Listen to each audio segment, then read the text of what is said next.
Wajah baru sekolah di tengah wabah corona ini juga dirasakan sekolah-sekolah di bawah naungan Kementerian Agama, baik sekolah madrasah ibtidaiyah, madrasah sanawiyah hingga madrasah aliyah. Semua dilakukan sesuai arahan pemerintah. Hingga beberapa bulan ke depan, aktivitas sekolah dilakukan secara daring. Kebijakan penyelenggaraan layanan pendidikan di madrasah itu menyesuaikan dan sekaligus saya kira kita bersinergi dengan kebijakan pemerintah daerah setempat begitu. Oleh karenanya lalu kemudian pengaturan terkait dengan bagaimana penyelenggaraan di madrasah ibtidaiyah dan di madrasah sanawiyah itu kita bersinergi dan menyesuaikan dengan kebijakan di Dinas Pendidikan Kabupaten Kota. Sementara untuk yang penyelenggaraan layanan pendidikan pada madrasah aliyah, maka kebijakan kita menyesuaikan dan bersinergi dengan kebijakan di Dinas Pendidikan tingkat provinsi. Khusus untuk lingkungan pondok pesantren, proses pembelajarannya berbeda. Aktivitas belajar mengajar santri secara offline sudah mulai dilakukan sejak pertengahan Juni lalu. Syaratnya, ribuan santri dari berbagai daerah yang hendak kembali ke pondok pesantren harus tetap mematuhi protokol kesehatan COVID-19 dengan menunjukkan hasil rapid test atau swab. Tentu pondok pesantren berbeda karena kewenangan yang menetapkan kapan santri itu mulai belajar itu kemudian menjadi kewenangannya ashabul ma'ahid. Jadi ini otoritasnya para pimpinan pesantren, para masyayikh, para pengasuh pesantren yang menetapkan kira-kira kapan mereka akan memulai proses pembelajarannya. Kendati memang tradisi akademik tafakufiddin di pondok pesantren itu dimulai dalam suasana normal, itu dimulai bulan Syawal dan nanti diakhiri di bulan Sya'ban. Tetapi tentu dalam situasi pandemi yang semacam ini, lembaga pendidikan pesantren yang akan menyelenggarakan pembelajaran secara tatap muka tentu ada beberapa ketentuan yang harus dipenuhi.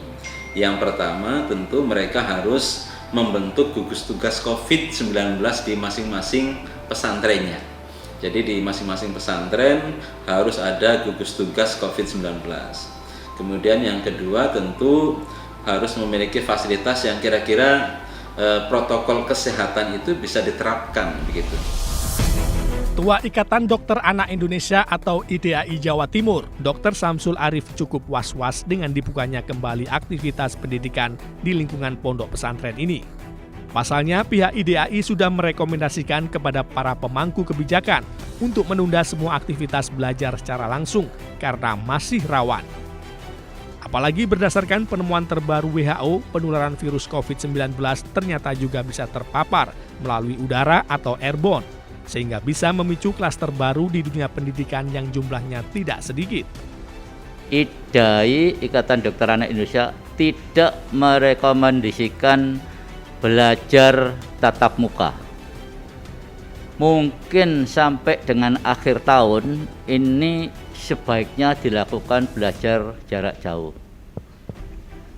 Harapan kami pada akhir tahun itu vaksin sudah beredar, sudah bisa digunakan, apapun khasiatnya, berapa lama mungkin tidak lama efeknya, tapi minimal ada vaksin untuk perlindungan masyarakat.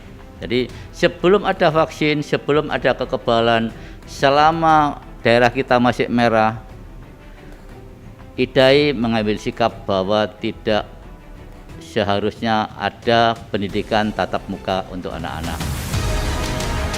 Sikap IDAI untuk melarang aktivitas belajar mengajar secara tatap muka ini bukannya tanpa alasan. Karena proses penularan pada anak cukup rentan meskipun lebih ringan dibandingkan orang dewasa. Konfirmasi pada anak itu 18 ke bawah 204 dengan angka kematian 4 orang. Memang pada anak pada umumnya severity atau berat ringan penyakit itu tidak terlalu berat dibanding orang dewasa.